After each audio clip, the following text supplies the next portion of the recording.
The O'Reilly Factor, the #1 cable news show for 12 years running. Thank you for staying with us. I'm Laura Ingraham in for Bill O'Reilly. And in the Fridays with Geraldo segment tonight, two interesting topics, including Geraldo's unique take on the Supreme Court's healthcare ruling and its political impact. But first, word that the Justice Department is now saying it will not prosecute Attorney General Eric Holder on criminal contempt of Congress charges. Joining me now is Fox News anchor Geraldo Rivera. Okay, Geraldo, so this is a big news week. Okay, we had the Supreme Court ruling on immigration, then on Obamacare, now this Eric Holder contempt vote, and today, of course, on Friday, the Justice Department says, don't bother. We're not pushing this forward to any grand jury. There's no crime here. Well, I don't know why anyone is surprised by that. My goodness, Ronald Meachin, his name, the U.S. attorney in the District of Columbia, was appointed by Barack Obama. He's a colleague and friend of Eric Holder. It's a no-brainer. I don't understand for the life of me how Darrell Issa in this committee could expect a criminal contempt to result in an indictment of the Attorney General. That's why I was so opposed to this process. Here they make history. They cite for contempt a sitting cabinet member, the Attorney General of the United States, knowing, absolutely knowing, that the criminal contempt charge will go no place. What do you think Holder's hiding? What do I think he's hiding? I think you asked the wrong question. What is Darrell Issa hiding? Why is he so intent on creating a scandal that will go away because John Boehner and the Republicans need this like they need a hole in the head?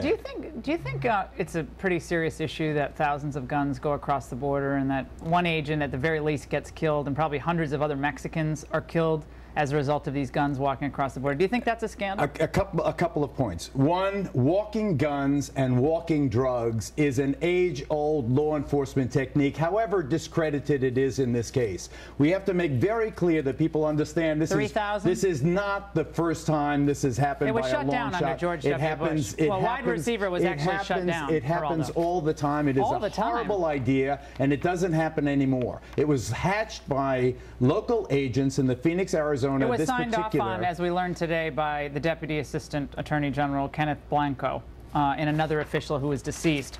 Wiretap bombshell came out today. I'm sure you saw this. It's not a bombshell. I saw the wiretap. It is absolutely not a bombshell. Well, Geraldo, you're a man who follows the facts and you come to a logical conclusion.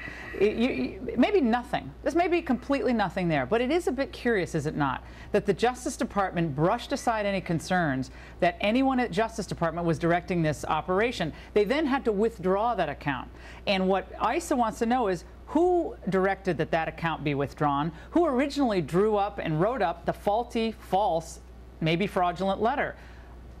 Did someone direct the Justice Department to change the story? And if so, why? I think that's a legitimate question. Were you working on Wednesday, Laura, when Darrell Issa said for the record that not only is there no evidence that Eric Holder or the President of the United States knew anything about Fast and Furious prior to the death of Agent Brian Terry, and following up on that said there is not even a strong suspicion that the Attorney General of the United States had any knowledge of what happened in Fast and Furious. Is Issa a political hack, or is he being honest and forthright? This is a political hackery. Well, you just said he was honest in saying that there was no evidence yet, which I think is... He was. Well, so then, because there is no evidence, how do you pursue, and knowing there's not going to be a criminal contempt, how do you pursue this? Let me think. Maybe there's a dead... You were dissembling. By the way, yelling does not make your point any more cogent. Well, stop interrupting then. If you ask me a question, allow me to make my point. You're grandstanding, and grandstanding is a sign of weakness and argumentation. Oh, stop it, please. Geraldo, we have a family who's lost a 40-year-old good man who was serving this country as a Border Patrol agent. To invoke Brian Terry to make a political point is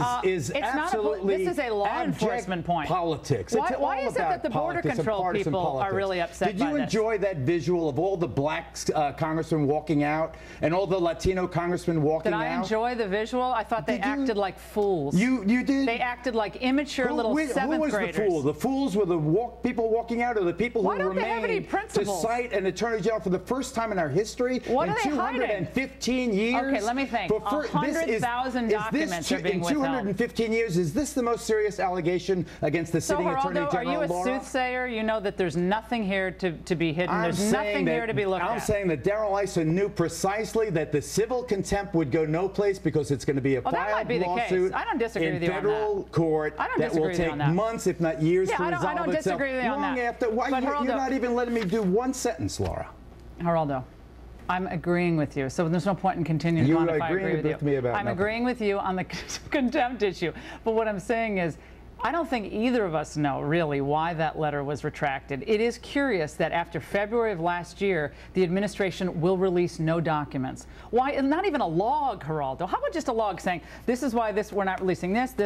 Okay, chill out. There's nothing to hide. We're going to give you a log. That's it. That's all we're going to do. That would have been a little bit more credible, don't you think? I make a prediction. Now that Darrell Issa has achieved his short-term goal to smear and taint the Attorney General of the United States, this will be dropped. It will go no place. John Boehner doesn't want any part of this. He has much larger fish to fry than this issue. I don't disagree with that. This is going no place. Okay. Darrell Issa will now return to the obscurity of the oversight. So he did this just for fame and fortune, or what fame motivated and recognition? him, you'll have to ask him. I don't know, but it was an abjectly political act. But so you think he has absolutely no interest in the rule of law? None. I didn't say that. Okay, so he could have some interest in the rule of law. So could Eric Holder. Give them both credit. I'm just saying the documents would be helpful, or a log would be helpful. There are a lot of things that would be helpful. This is a purely political exercise. Then you should be happy. It'll help the Democrats in November. I don't care about the Democrats. Oh, okay. I happen to be a Republican. Oh. Okay, breaking news. It's not breaking news. O'Reilly talks about it all the time. All right, well, gosh, I miss all the fun. Geraldo, great to see you. You too. We're going out for a beer after this. All right, in a moment, actor Billy Baldwin, all fired up.